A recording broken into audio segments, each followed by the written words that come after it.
कल्पना कीजिए एक ऐसी भाषा की जिसे देववाणी कहा गया है, जिसे ब्रह्मांड का कोड माना गया है, लेकिन आज उसे सिर्फ एक मृत भाषा की तरह इतिहास की किताबों से किसी अंधेरे कोने में दबा दिया गया है। जब भी आप किसी महफिल में गर्व से कहते हैं कि संस्कृत दुनिया की सबसे पुरानी और महान भाषा है, तो सामने से तुरंत एक तर्क आता है, अगर ये इतनी ही महान है तो आज इसे बोलता कौन है, और अगर ये सबकी जननी है तो फिर इतिहास की किताबें इसे ग्रीक और लैटिन की सिर्फ एक शाखा या उसकी बहन क्यों बताती है। यही वह अनकहा दर्द है और उलझन है जो आज की पीढ़ी महसूस करती है। आपके पास जवाब तो होते हैं, आप बहस जीत भी जाते हैं, लेकिन आप सामने वाले को वह फील नहीं करवा पाते हैं जो आप खुद महसूस करते हैं। लोग संस्कृत को आउटडेटेड और कठिन कहते हैं। वे पूछते हैं कि जो भाषा आज की रोजी रोटी नहीं दे सकती है, उसे सीखने का क्या फायदा। लेकिन क्यों, आखिर क्यों दुनिया के सबसे प्रभावशाली यूरोसेंट्रिक इतिहासकार, उस सेकुलर विद्वान संस्कृत को उसकी जड़ों से काटने पर उसे सिर्फ एक इंडो यूरोपियन परिवार का हिस्सा मानने के लिए तैयार बैठे हुए हैं, और कैसे एक ऐसी भाषा जिसे हजारों सालों तक लिखने की मनाही थी, जिसे सिर्फ एक कान से दूसरे कान तक पहुंचाया गया, वह आज के सुपर कंप्यूटर और आर्टिफिशियल इंटेलिजेंस के युग में सबसे परफेक्ट कोड मानी जा रही है। समस्या यह भाषा की नहीं है, समस्या हमारे दृष्टिकोण की है। आधुनिक विमर्श में संस्कृत को एक स्टेग्रेंट रेलिंग यानी एक ठहरी हुई पुरानी निशानी की तरह देखा जाता है। वे तर्क देते हैं कि भाषा सरल से कठिन की ओर बढ़ती है, तो फिर संस्कृत जैसी इतनी जटिल और व्याकरण के हिसाब से इतनी सटीक भाषा शुरुआत कैसे हो सकती है। उनका कहना है कि संस्कृत से पहले भी कुछ रहा होगा। यह एक ऐसा लॉजिकल गैप है जहां आकर अक्सर लोग खामोश हो जाते हैं। अगर संस्कृत भगवानों की भाषा है तो यह पूरी दुनिया की एक लौती भाषा बनने में विफल क्यों रह गई है? क्यों आज इसे सिर्फ पूजा पाठ और कर्मकांड तक ही सीमित कर दिया गया है? सच तो यह है कि जिसे हम एक मृत भाषा समझकर भूल रहे हैं, वह असल में हमारे मस्तिष्क के लिए एक एडवांस सॉफ्टवेयर की तरह काम करती है। लेकिन इस सच्चाई को समझने के लिए हमें सबसे पहले उस एकेडमिक एलिटिज्म की दीवार को गिराना होगा जो दावा करती है कि संस्कृत सिर्फ एक उधार ली गई भाषा है। आज के इस शोध में हम केवल इतिहास की बात नहीं करेंगे, बल्कि उस तकनीक को समझेंगे जिसने हजारों सालों तक बिना किसी हार्ड ड्राइव के डेटा को रत्ती भर भी दूषित होने नहीं दिया है। हम यह जानेंगे कि क्यों दुनिया के सबसे बड़े न्यूरो साइंटिस्ट आज उन आवाजों पर रिसर्च कर रहे हैं जिन्हें हम सिर्फ मंत्र समझकर नजरअंदाज कर देते हैं। तैयार हो जाइए, क्योंकि यह सफर सिर्फ आपको प्राचीन ऋषियों के आश्रम लेकर नहीं जाएगा, ये नासा के लैब तक लेकर जाएगा। लेकिन इससे पहले कि हम भविष्य की कोडिंग को समझें, हमें उस विवाद की तह तक जाना होगा जिसने संस्कृत के जननी होने के दावे पर सवाल खड़े कर दिए हैं। क्या संस्कृत वास्तव में सभी भाषाओं की मां है, या हम किसी बहुत बड़े ऐतिहासिक भ्रम में जी रहे हैं? सच्चाई ये है कि मुख्य धारा के भाषाविद यानी मेन स्ट्रीम लिंग्विस्टिक के लिए संस्कृत जननी नहीं, बल्कि सिर्फ एक कजिन है। अगर आप आज किसी भी एकेडमिक यूनिवर्सिटी में जाकर कहेंगे कि संस्कृत दुनिया की सबसे पुरानी भाषा है, तो वे आपको प्रोटो इंडो यूरोपियन या फिर PIP थ्योरी का नक्शा थमा देंगे। ये थ्योरी कहती है कि हजारों साल पहले यूरेशिया के घास के मैदानों में एक ऐसी भाषा बोली जाती थी जो आज लुप्त हो चुकी है, और उसी एक खोई हुई भाषा से संस्कृत, लैटिन और ग्रीक ये तीनों का जन्म हुआ है। यानी उनके हिसाब से संस्कृत लैटिन की मां नहीं बल्कि उनकी बहन है। लेकिन यहीं पर तर्क और वास्तविकता के बीच में गहरी खाई नजर आती है। लिंग्विस्टिक का सबसे बड़ा हथियार है समानता। वे दिखाते हैं कि कैसे संस्कृत का मात्र अंग्रेजी में मदर बन गया, भात्र जो है वो ब्रदर बन गया, और दव जो है वो लैटिन में ड्यू बन गया और अंग्रेजी में टू बन गया। वे कहते हैं कि ये समानताएं इसलिए है क्योंकि ये सब एक ही भाषा की संतानें हैं। मगर यहाँ एक बहुत बड़ा सवाल खड़ा होता है जिसे अक्सर दबा दिया जाता है। विकासवाद का नियम कहता है कि चीजें हमेशा सरल से जटिल की ओर बढ़ती हैं। एक बच्चा पहले टूटे फूटे शब्द बोलता है, फिर व्याकरण सीखता है, लेकिन संस्कृत के मायने में कहानी बिल्कुल उल्टी है। ऋग्वेद की संस्कृत जो सबसे पुरानी है, वह बाद की क्लासिकल संस्कृत से कहीं ज्यादा जटिल और समृद्ध है। अगर संस्कृत किसी सरल भाषा से विकसित हुई होती तो इसकी शुरुआत इतनी परफेक्ट और इतनी जटिल कैसे हो सकती थी? यह ऐसा ही है जैसे कि आप कहें कि आज के स्मार्टफोन पत्थरों से विकसित हुए हैं, लेकिन आपको जमीन के नीचे खुदाई में सबसे पहले एक सुपर कंप्यूटर मिल जाए। यह तर्क के खिलाफ है। पश्चिम विद्वानों का तर्क है कि संस्कृत इतनी व्यवस्थित इसलिए है क्योंकि इसे बाद में रिफाइन किया गया, लेकिन वे ये भूल जाते हैं कि पाणिनि ने संस्कृत को बनाया बनाया नहीं था, उन्होंने उसे सिर्फ डिकोड किया था। विरोधियों का दूसरा तर्क और भी दिलचस्प होता है। ये पूछते हैं कि अगर संस्कृत मदर लैंग्वेज थी तो ये पूरी दुनिया में फैली क्यों नहीं? क्यों प्राचीन अरब के लोग अरबी बोलते हैं और चीन के लोग मैंडारिन बोलते हैं? इसका जवाब भूगोल में नहीं बल्कि मनोविज्ञान में है। हम अक्सर भाषा को केवल बातचीत का एक जरिया मानते हैं, जैसे अंग्रेजी या हिंदी, लेकिन हमारे पूर्वजों के लिए संस्कृत संचार का साधन कम और अनुभव का विज्ञान ज्यादा था। उन्होंने इसे जानबूझकर आम बोलचाल की भाषा के रूप में नहीं फैलाया, क्योंकि वे जानते थे कि जैसे ही ये आम लोगों की जुबान पर चढ़ेगी, इसका उच्चारण बिगड़ जाएगा और इसकी शक्ति खत्म हो जाएगी। यही वजह है कि इसे सदियों तक कागजों पर उतारने की सख्त मनाही थी। वे जानते थे कि शाही मिट सकती है, पन्ने फट सकते हैं, लेकिन अगर एक बार ध्वनि मतलब वाइब्रेशन को सुरक्षित कर लिया जाए तो उसे दुनिया की कोई भी ताकत मिटा नहीं सकती है। पर सवाल यह है कि बिना लिखे, बिना रिकॉर्डिंग डिवाइस के उन्होंने इस विशाल डेटा को हजारों सालों तक अनक्रप्टेड कैसे रखा है? क्या वाकई किसी मंत्र का एक गलत उच्चारण उसका पूरा अर्थ बदल सकता है? और आखिर वो कौन सी तकनीक थी जिसने इंसानी दिमाग को एक लिविंग हार्ड ड्राइव में बदल दिया था? इसका जवाब छुपा है एक ऐसी इनविजिबल टेक्नोलॉजी में जिसे आज का आधुनिक विज्ञान अब जाकर डिकोड कर रहा है। प्राचीन ऋषियों के लिए संस्कृत केवल शब्दों का समूह नहीं था, वह ध्वनि का एक गणितीय ढांचा था। उन्होंने एक ऐसी प्रणाली विकसित की थी जिसे हम श्रुति कहते हैं, वह जो सुना गया। लेकिन यहाँ पर एक बहुत बड़ा ट्विस्ट था। अगर एक भी अक्षर या एक भी मात्रा इधर से उधर हुई तो उसका पूरा प्रभाव बदल सकता था। इसे रोकने के लिए उन्होंने विकृति पाठ जैसी जटिल पद्धतियों का आविष्कार किया। कल्पना कीजिए एक ऐसी कोडिंग तकनीक जहां एक ही वाक्य को 8 अलग अलग तरीकों से याद किया जाता था। जटा, माला, शिखा, रेखा, ध्वज, दंड, रथ और घन। इनमें से सबसे ज्यादा कठिन था घन पाठ। इसमें शब्दों को आगे पीछे उल्टा सीधा हर तरह जोड़ा जाता है कि अगर बीच में एक भी शब्द गलत हो जाए तो पूरा पैटर्न ही टूट जाता है। यह बिल्कुल वैसा ही है जैसे कि आज के कंप्यूटर डेटा ट्रांसफर के दौरान में चेकसम या फिर एरर करेक्शन कोड का इस्तेमाल करते हैं। अगर फाइल डाउनलोड करते समय एक भी बिट करप्ट हो जाए तो सिस्टम उसे तुरंत पकड़ लेता है। हमारे पूर्वजों ने यही डिजिटल सुरक्षा इंसानी याददाश्त में इंस्टॉल कर दी थी। यही कारण है कि हजारों सालों बाद भी कश्मीर से लेकर कन्याकुमारी तक ऋग्वेद के मंत्रों के उच्चारण में एक बिंदु का भी अंतर नहीं मिलता है। लेकिन यहाँ एक और गहरा रहस्य था। वे लिखने से क्यों डरते थे? क्योंकि उनकी नजर में शक्ति कागज पर लिखे प्रतीक में नहीं है बल्कि उस ध्वनि की फ्रीक्वेंसी में थी। वे मानते थे कि पूरा ब्रह्मांड एक खास कंपन या स्पंद से बना हुआ है। जब आप एक मंत्र को उसकी सही फ्रीक्वेंसी पर चैंट करते हैं तो वह आपके शरीर और वातावरण की फिजिकल रियलिटी को बदल सकता है। उनके लिए संस्कृत संचार का माध्यम नहीं बल्कि चेतना को बदलने वाली एक साउंड इंजीनियरिंग थी। अब सोचिए, आर्य जो खाना बदोश थे, जैसा कि कई इतिहासकार दावा करते हैं, क्या उनके पास में इतना समय और इतनी समृद्ध बुद्धि हो सकती है कि वो इंसानी दिमाग को एक लिविंग सुपर कंप्यूटर में बदल दे? यही वो बिंदु है जहां आस्था और विज्ञान की सीमाएं आपस में टकराती हैं। क्योंकि अगर ये सिर्फ एक धार्मिक मान्यता होती तो दुनिया की सबसे बड़ी स्पेस एजेंसी नासा और आर्टिफिशियल इंटेलिजेंस के टॉप साइंटिस्ट इस हजारों साल पुरानी भाषा के पीछे हाथ धोकर नहीं पड़े होते। आखिर एक प्राचीन व्याकरण में ऐसा क्या छिपा है जिसे आधुनिक कोडिंग लैंग्वेज आज तक हासिल नहीं कर पाई है? जवाब है एक ऐसी एल्गोरिदम जिसे आज से हजारों साल पहले महर्षि पाणिनि ने अष्टाध्यायी के रूप में दुनिया के सामने रखा था।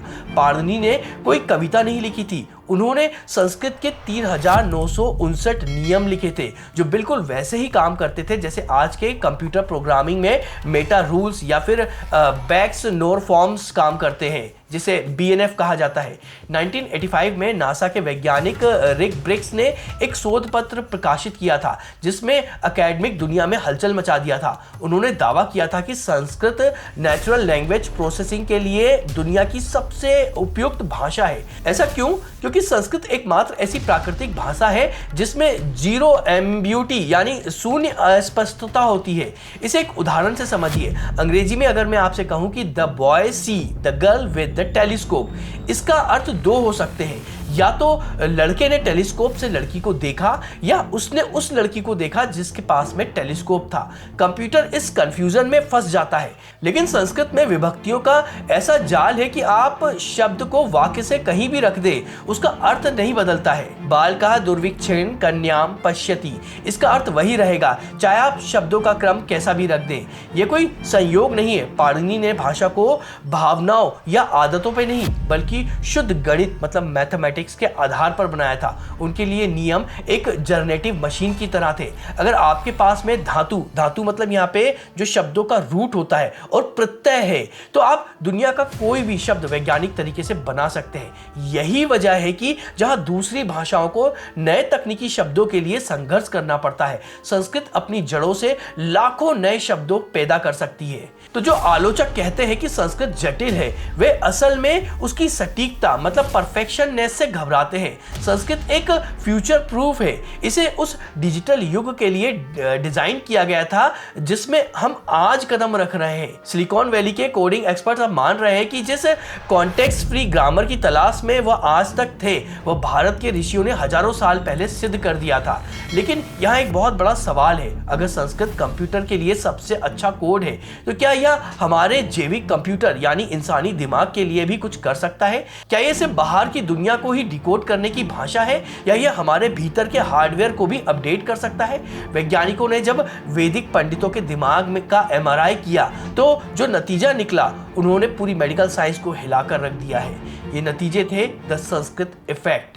जब न्यूरो साइंटिस्ट जेम हार्टजेल और उनकी टीम ने सालों तक वेदों का पाठ करने वाले पंडितों का दिमाग स्कैन किया, तो उन्हें जो मिला वह किसी चमत्कार से कम नहीं था। उनके दिमाग का ग्रे मैटर एक आम इंसान के मुकाबले 10% ज्यादा घना था। विशेष रूप से हिप्पोकैम्पस और सेरेब्रल कॉर्टेक्स जैसे हिस्से जो याददाश्त और निर्णय लेने की क्षमता को कंट्रोल करते हैं, वे काफी ज्यादा विकसित और मोटे पाए गए थे। लेकिन सवाल यह है कि ऐसा सिर्फ संस्कृत के साथ में ही क्यों हुआ? क्या कोई भी दूसरी भाषा रटने से ऐसा हो सकता है? यहीं पर संस्कृत की वैज्ञानिक श्रेष्ठता साबित होती है। संस्कृत बोलना या चैंट करना केवल शब्दों को दोहराना नहीं है, यह आपके दिमाग के लिए एक हाई इंटेलिजेंस वर्कआउट जैसा है। आधुनिक न्यूरोसाइंस कहता है कि हमारा बायां दिमाग मतलब लेफ्ट ब्रेन जो होता है वो तर्क और भाषा को संभालता है, जबकि दायां दिमाग जो होता है वो लय और संगीत को संभालता है। संस्कृत दुनिया की उन दुर्लभ भाषाओं में से एक है जो इन दोनों हिस्सों को एक साथ में फायर करता है, एक्टिवेट करता है। जब आप एक मंत्र पढ़ते हैं तो पाणिनि की जटिल व्याकरण आपके लॉजिकल ब्रेन को व्यस्त रखता है और उसकी लयबद्ध ध्वनि आपके इमोशन ब्रेन को सक्रिय कर देती है। ये जुगलबंदी आपके न्यूरॉन्स के बीच में एक नए रास्ते बनाती है, जिसे हम न्यूरोप्लास्टिसिटी कहते हैं। ये ऐसा है जैसे कि आप एक साथ गणित का सवाल भी हल कर रहे होते हैं और पियानो भी बजा रहे होते हैं। यही कारण है कि संस्कृत के विद्वानों में याददाश्त की वह अद्भुत क्षमता देखी गई है जिसे आज का आधुनिक इंसान भूल चुका है। वे हजारों पन्नों का डाटा बिना किसी गलती के सिर्फ अपनी मेमोरी में सुरक्षित रख सकते हैं। यह साधारण भक्ति नहीं बल्कि एक असाधारण न्यूरो इंजीनियरिंग थी। जो आलोचक संस्कृत को पिछड़ा कहते हैं, उनके पास इस मेडिकल प्रूफ का कोई जवाब नहीं होता है। विज्ञान यह मान रहा है कि संस्कृत केवल संवाद का जरिया नहीं बल्कि इंसान के मेंटल हार्डवेयर को अपग्रेड करने का एक टूल है। हमारे पूर्वजों ने हमें एक ऐसी चाबी दी थी जो दिमाग के उन हिस्सों को खोल सकती थी जहां तक हम आज पहुंचने की कोशिश कर रहे हैं। लेकिन क्या हो अगर मैं आपसे कहूं कि संस्कृत का प्रभाव सिर्फ हमारे दिमाग की सीमाओं तक सीमित नहीं था? अगर विज्ञान जो आज देख रहा है वह सिर्फ एक छोटा सा हिस्सा है, संस्कृत के उन प्राचीन मंत्रों में कुछ ऐसा छिपा है जो सीधे ब्रह्मांड की संरचना से जुड़ा हुआ है। क्या प्राचीन स्पंदन और आधुनिक भौतिक की स्ट्रिंग थ्योरी वास्तव में एक ही सत्य को दो अलग अलग नाम नहीं लगते हैं आपको? आधुनिक भौतिकी यानी मॉडर्न फिजिक्स की सबसे एडवांस थ्योरी स्ट्रिंग थ्योरी कहती है कि अगर हम पदार्थ को तोड़ते जाएं, अणु, परमाणु, प्रोटॉन और फिर क्वार्क्स तक पहुंचेंगे, तो सबसे गहरे स्तर पर हमें कोई कण नहीं मिलेगा। वहां हमें सिर्फ ऊर्जा के बारीक डोरियां मिलेंगी, स्ट्रिंग्स मिलेंगी जो एक खास फ्रीक्वेंसी पर कंपन मतलब वाइब्रेशन कर रही होती हैं। पूरा ब्रह्मांड एक विशाल ऑर्केस्ट्रा की तरह है जहां हर चीज, चाहे वो यह पत्थर हो या आपका शरीर, सिर्फ एक वाइब्रेशन है। हैरानी की बात यह है कि यही बात हजारों साल पहले कश्मीर सेविज्म के अंदर लिखी गई थी, जिसे स्पंद शास्त्र कहते हैं। स्पंद का अर्थ ही होता है कंपन। हमारे पूर्वजों ने कहा था कि नाद ब्रह्म यानी यह पूरा अस्तित्व ध्वनि से ही पैदा हुआ है। जहां आधुनिक विज्ञान आज पहुंच रहा है, प्राचीन ऋषियों ने उस वाइब्रेशन की रियलिटी को पहले ही पहचान लिया था और उन्होंने जो भाषा सुनी वह उसी ब्रह्मांडीय संगीत का एक प्रतिनिधित्व था। संस्कृत को देववाणी इसलिए नहीं कहा जाता है कि यह किसी स्वर्ग में बोली जाती होगी, बल्कि इसलिए क्योंकि इसके अक्षर और ध्वनि को इस तरह डिजाइन किया गया है कि वे प्रकृति की मूल आवृत्तियों मतलब फंडामेंटल फ्रीक्वेंसियों के साथ में मेल खा सके। जब आप ओम का उच्चारण करते हैं तो वह केवल एक शब्द नहीं, वह उस कॉस्मिक बैकग्राउंड रेडिएशन की ध्वनि है जिसे आज के रेडियो टेलीस्कोप अंतरिक्ष में ढूंढ रहे हैं। श्रद्धा कहती है कि यह ईश्वर की भाषा है और तर्क कहता है कि यह ब्रह्मांड की संरचना का गणितीय कोड है। हकीकत यह है कि दोनों एक ही सिक्के के दो पहलू हैं। संस्कृत वो डिवाइन कोड है जो चेतना और विज्ञान के बीच का पुल है। यह साबित करता है कि हमारे पूर्वज केवल धार्मिक रहस्यवादी नहीं थे, बल्कि ये दुनिया के पहले क्वांटम फिजिसिस्ट थे जिन्होंने ब्रह्मांड के लॉजिक को ध्वनियों में इनकोड कर दिया था। लेकिन यह एक बहुत बड़ा विरोधाभास भी सामने आता है। अगर हमारे पास दुनिया की सबसे उन्नत मानसिक तकनीक मौजूद थी, अगर हमारे पास एक ऐसी भाषा है जो हमारे दिमाग को अपग्रेड कर सकती है और जो एआई का भविष्य बन सकती है, तो आज हम कहां खड़े हैं? क्यों एक भारतीय छात्र संस्कृत सीखने के बजाय अंग्रेजी या जर्मन भाषा बोलने में ज्यादा गर्व महसूस करता है? क्यों हमने इस सोने की चाबी को कचरे के डब्बे में डाल दिया है? क्या यह सिर्फ वक्त का फेर है या किसी ने जानबूझकर हमारी शिक्षा पद्धति से उस सिस्टम को ही हटा दिया है जिसने हमें हजारों सालों तक विश्व गुरु बनाए रखा था? असली समस्या संस्कृत का कठिन होना नहीं है, बल्कि यह कॉलोनियल माइंडसेट है जिसने हमें अपनी ही जड़ों पर शक करना सिखाया है। तो सवाल ये नहीं है कि संस्कृत का अतीत क्या था, सवाल ये है कि क्या हम इस भविष्य की तकनीक को फिर से अपनाने का साहस जुटा पाएंगे? साहस की शुरुआत होती है कड़वे सच को स्वीकार करने से।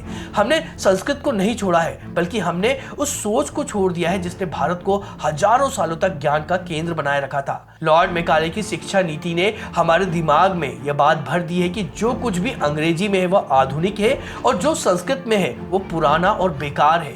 लेकिन आज जब सिलिकॉन वैली के इंजीनियर पाणिनि के एल्गोरिदम को पढ़ रहे हैं और जर्मनी के दर्जनों यूनिवर्सिटी में संस्कृत पर रिसर्च हो रही है, तब हमें समझ आ रहा है कि हम कितनी बड़ी भूल कर चुके हैं। संस्कृत को वापस लाने का मतलब ये नहीं है कि हम सब आज से ही सिर्फ संस्कृत में बात करना शुरू कर दें। इसका असली मतलब है संस्कृत माइंडसेट को अपनाना, वो माइंडसेट जो तर्क और अंतर्ज्ञान के बीच संतुलन बनाए रखे। विज्ञान आज जहां खड़ा है वह गलत नहीं है, वह बस अधूरा है। वह दिमाग को नाप सकता है लेकिन मन की गहराइयों को वह नहीं नाप सकता है। वह डेटा को प्रोसेस कर सकता है लेकिन चेतना को नहीं समझ सकता है। हमें समझना होगा कि संस्कृत केवल एक भाषा नहीं बल्कि एक विरासत और एक भविष्य की तकनीक है। यह हमारे पूर्वजों द्वारा छोड़ा गया वह सोर्स कोड है जिसे अगर हमने आज डिकोड कर लिया तो हम न सिर्फ अपनी पहचान वापस पाएंगे बल्कि एआई और फिर न्यूरोसाइंस जैसे क्षेत्रों में दुनिया का नेतृत्व करेंगे। भविष्य में जब मशीनें इंसानी भाषा को पूरी तरह से समझने की कोशिश करेंगी तब उन्हें संस्कृत की शरण में जाना ही होगा। और जब इंसान अपनी मानसिक क्षमताओं की आखिरी सीमा को छूना चाहेगा तब उसे उन्हीं मंत्रों की फ्रीक्वेंसी की जरूरत पड़ेगी जिन्हें हम आज भूल चुके हैं। यह सफर अतीत की ओर नहीं बल्कि एक बहुत ही उन्नत भविष्य की ओर है। ऋषियों ने अपना काम कर दिया है, उन्होंने यह अनमोल खजाना हमारे लिए सुरक्षित रखा था। अब यह हमारे ऊपर है कि हम इसे एक मृत भाषा की तरह म्यूजियम में छोड़ दें या इसे अपने दिमाग का ऑपरेटिंग सिस्टम बनाकर एक नई सभ्यता की नींव रखें। अंत में सवाल वही रह जाता है जिसे हमने शुरुआत में उठाया था, क्या संस्कृत केवल एक भाषा है या यह सृष्टि का सबसे शुद्ध विज्ञान है? आपकी राय हमें कमेंट में जरूर बताइएगा, क्योंकि आपकी सोच ही इस महान विरासत के भविष्य को तय करेगी। अगर यह वीडियो आपको पसंद आया तो उसको लाइक करिएगा, अपने साथियों के साथ में शेयर भी करिएगा और अभी कमेंट को स्वैप करके हाइप नाम का एक नया ऑप्शन आया है तो इस वीडियो को हाइप भी करिएगा। और साथ में अगर आप हिंदू धर्म से जुड़े हुए इसी तरह के वीडियो देखना चाहते हैं तो हमारे चैनल को सब्सक्राइब जरूर करिएगा। तो चलिए मिलते हैं अगले किसी और वीडियो में।